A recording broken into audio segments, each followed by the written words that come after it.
아르헨티나의 트럼프로 불리죠. 아주 극우고 아주 자유주의 성향이 강한 경제학자입니다. 네. 2021년부터 하원 의원을 했는데요. 네. 정치적인 존재감이 거의 없었습니다. 그야말로 아웃사이더입니다. 그러다가 그 예비선거에서 중도 우파 연합하고 지금 이제 이번에 결선에서 자기가 누른 마사 경제장관이죠. 지금 현 정부 여기를 누르고 깜짝 1위를 했었습니다.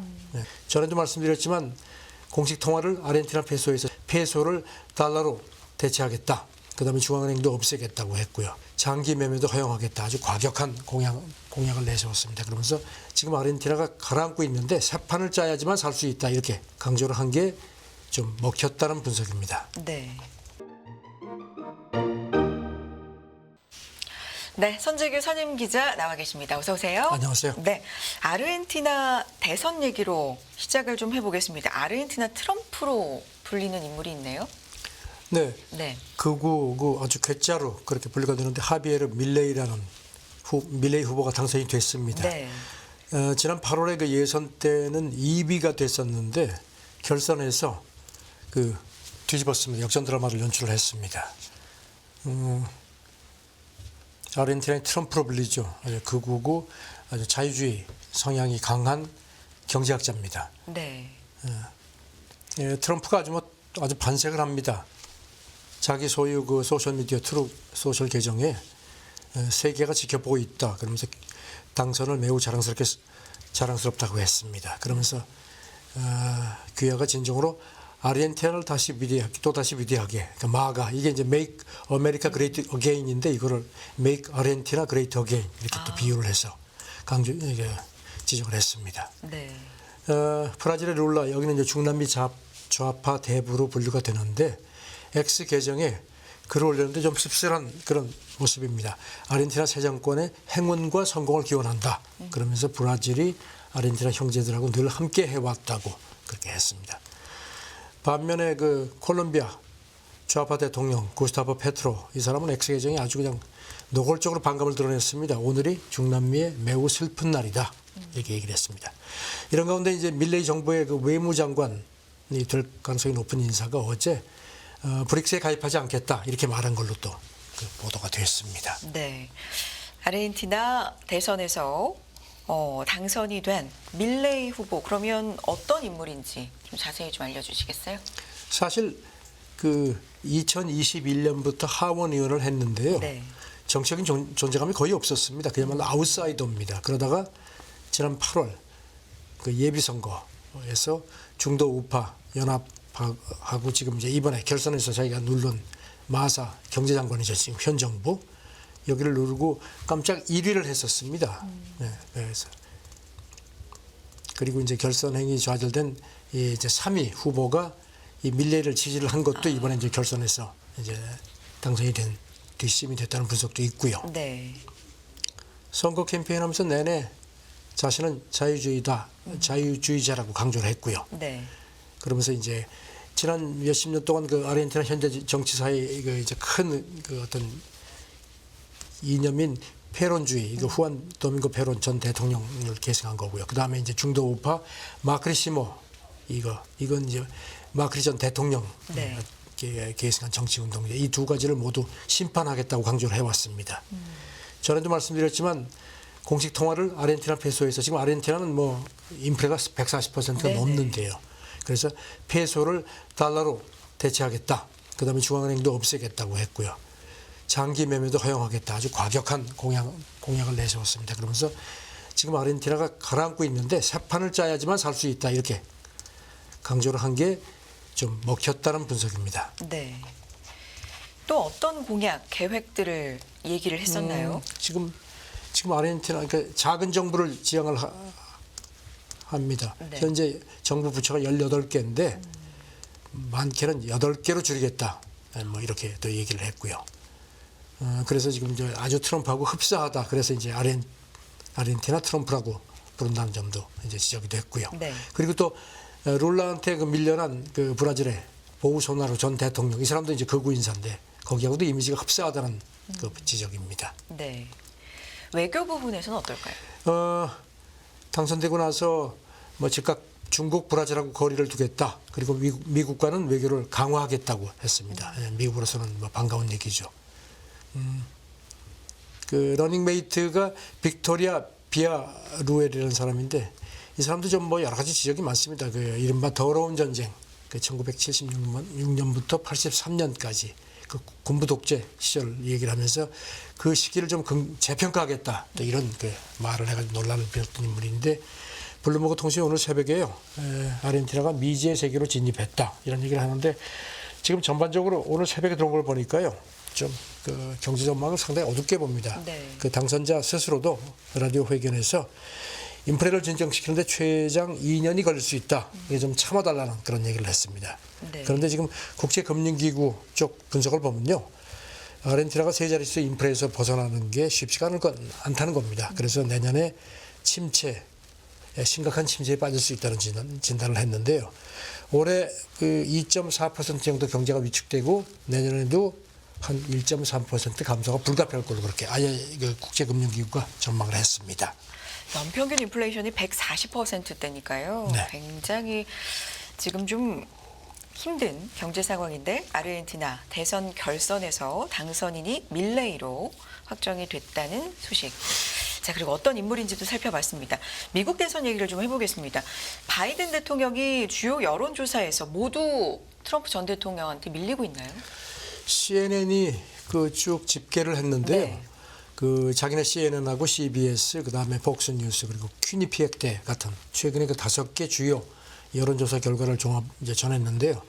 트럼프 지지율이 바이든보다 2 내지 4% 포인트 높은 걸로 그렇게 나타났습니다. 모두 그렇게 트럼프 그 바이든이 뒤지는 걸로 되어 있습니다. 네. CNN은 1943년 프랭클린 루즈벨트 이후에 거의 모든 현직 그 상황을 전하면서 대부분 그 대선을 1년 앞둔 시점에 여론조사를 해보면은 현직이 평균 그 도전자보다 한 10% 포인트 정도 높게 나왔는데 예, 이건 아주 이례적이라는 겁니다. 네.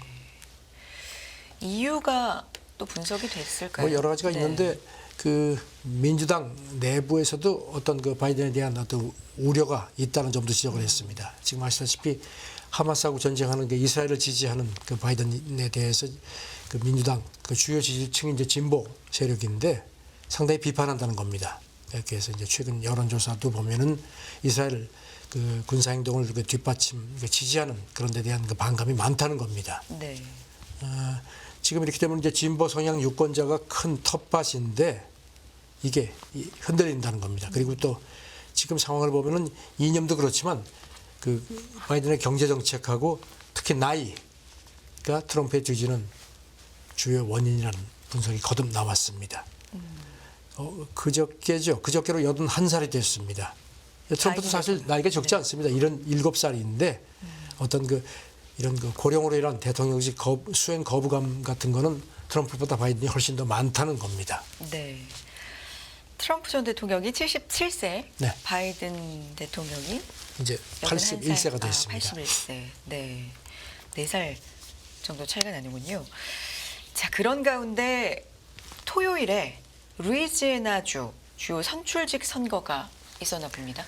네, 그 주 법무장관, 국무장관, 재무장관을 선출했는데 모두 공화당 사람이 됐습니다.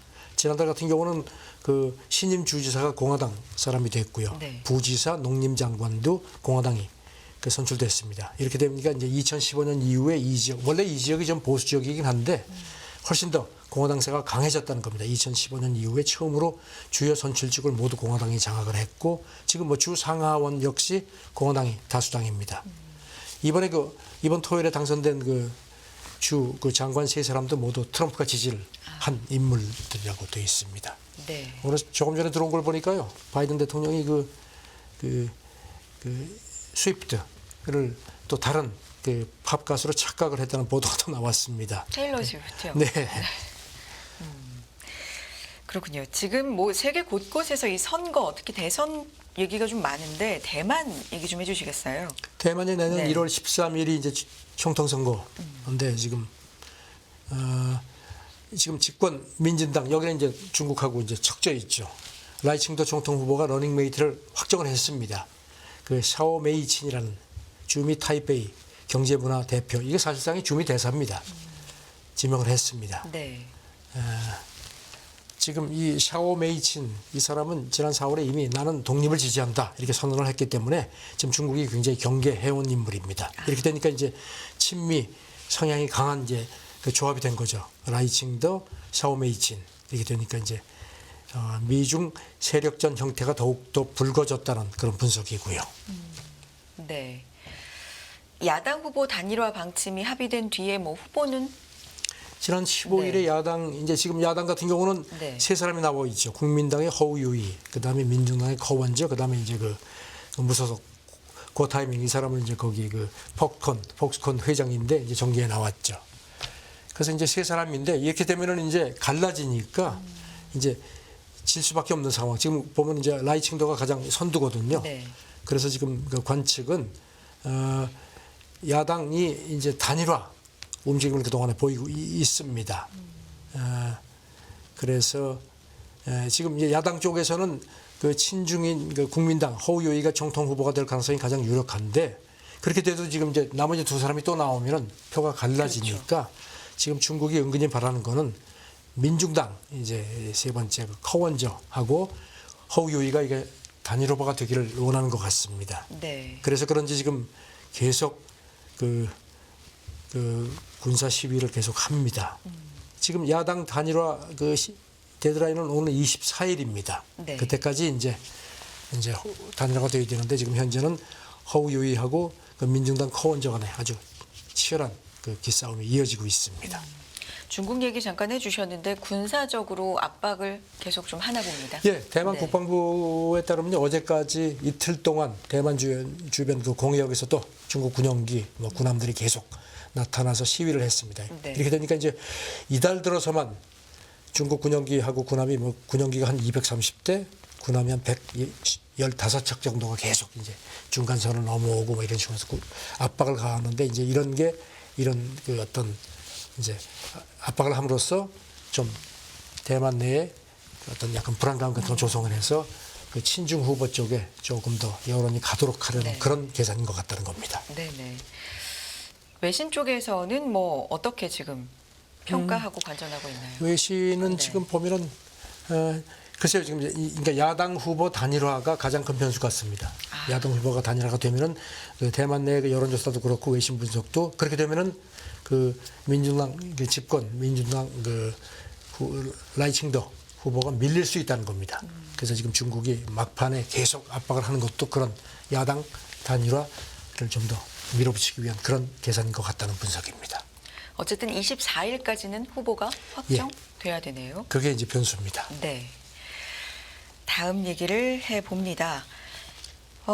윤석열 대통령이 외신 인터뷰에서 대만과 남중국해 문제를 언급한 데 대해서 중국이 불쾌감을 드러낸다. 뭐 이런 얘기인데 쭉 스토리를 좀 얘기해 주시겠어요? 네, 윤 대통령이 그 영국 방문 지금 가 있죠. 그 직전에 이제 영국 텔레그래프하고 인터뷰하면서 이제 대만 뭐 남중국해 문제도 얘기를 했거든요. 거기에 대해서 이제 그 어제 중국 외교부 대변인이 정례 브리핑에서 이제 중국 기자가 물었습니다.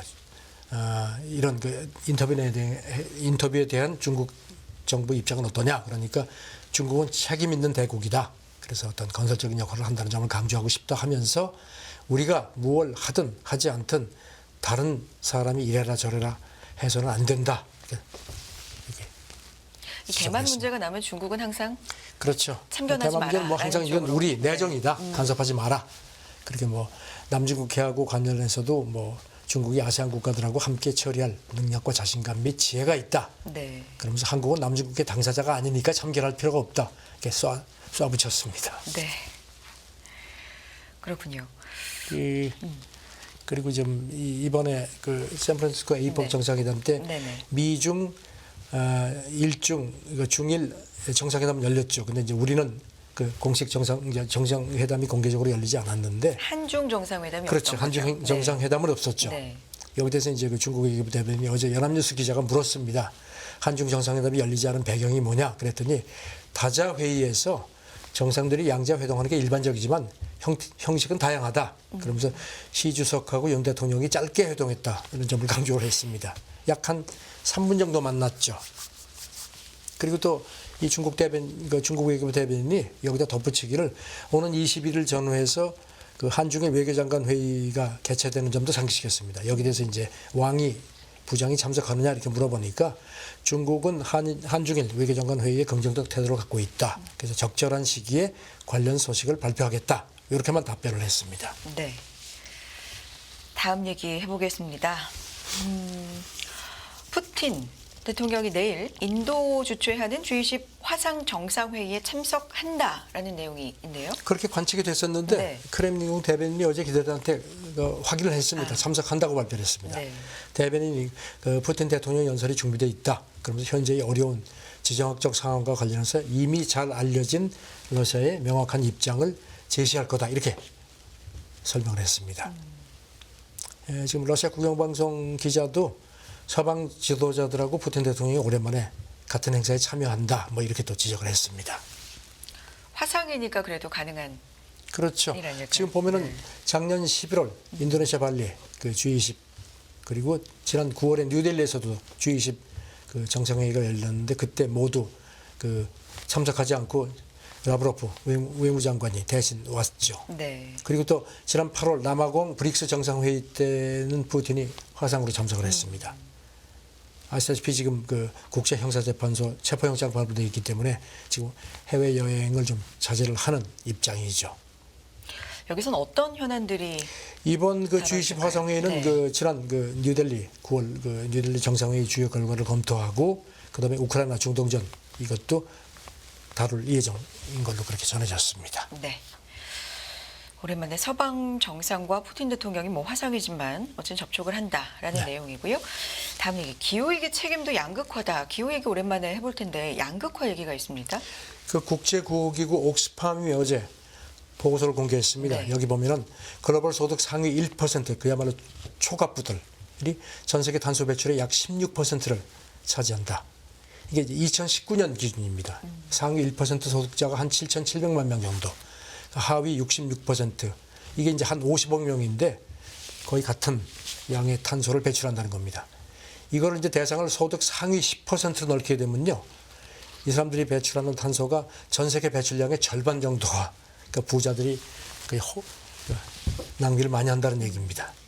소득이 많을수록 탄소 배출도 뭐 아무래도 굉장히 그럴 많다. 수밖에 없는데 이제 워낙 그 양극화가 심각하다는 게 옥스팜의 그 포인트 지적하는 포인트입니다. 네. 그리고 또 상위 1%가 이제 2030년에 배출할 걸로 관측되는 탄소량이 지금 2015년 파리 기후 협정에서 제시한 목표치를 22배 정도 초과할 거라고 그렇게 추산을 했습니다. 네. 그래서 이 추세가 이어지면은 2030년까지 10년 사이에 기후위기 때문에 죽는 사람이 한 130만 명 정도가 될 걸로 그렇게 전망을 했습니다. 온도 얘기도 계속해서 관측이 지금 되잖아요. 아시다시피 지금 그 산업화 이전에 비해서 그 이 최대 섭씨 2도 그리고 가능하면은 섭씨 1.5도 이상 올라가지 않도록 하려는 노력을 하고 있는데 지금 사실 뭐 이미 물 건너갔다. 이 섭씨 1.5도는 물 건너갔다는 얘기가 많죠. 네. 이걸 지키려면은 2019년 대비 2030년 탄소 배출이 한 43%가 줄어야 되는데 지금으로선 뭐 이건 거의 뭐 어렵다는 지적들입니다. 이게 개인으로도 그렇지만 국가로 봤을 때도 차이가 좀 크잖아요. 네. 네. 그 옥스팜 지적은요. 그 뭐 이 기후 위기뿐만 아니라 여러 가지 그 불평등이 심각한 나라일수록 훨씬 더 이 기후 위기 대응 그 양극화도 심각하다는 겁니다. 네. 그래서 지금 이쪽에서는 그 부자들한테 그 주요 기업들하고 부자들한테 부유세를 부과하는 게 가장 시급하다 이렇게 얘기를 했습니다. 옥스팜 임시 총재 얘기가요. 슈퍼리치들이 지구를 파괴한다. 그래서 엄청난 부의 시대가 끝날 때까지는 이 지금 화석 연료 때문이거든요. 이 시대를 종식하는 게 불가능하다. 이렇게 개탄을 했습니다. 이게 뭐 개탄만 할 상황은 아닙니다. 이거 정말 행동을 해야 됩니다. 정말 네. 시급한 문제입니다. 행동이 필요하다. 여기까지 듣도록 하겠습니다. 선재규 선임기자 함께했습니다. 고맙습니다. 네, 감사합니다.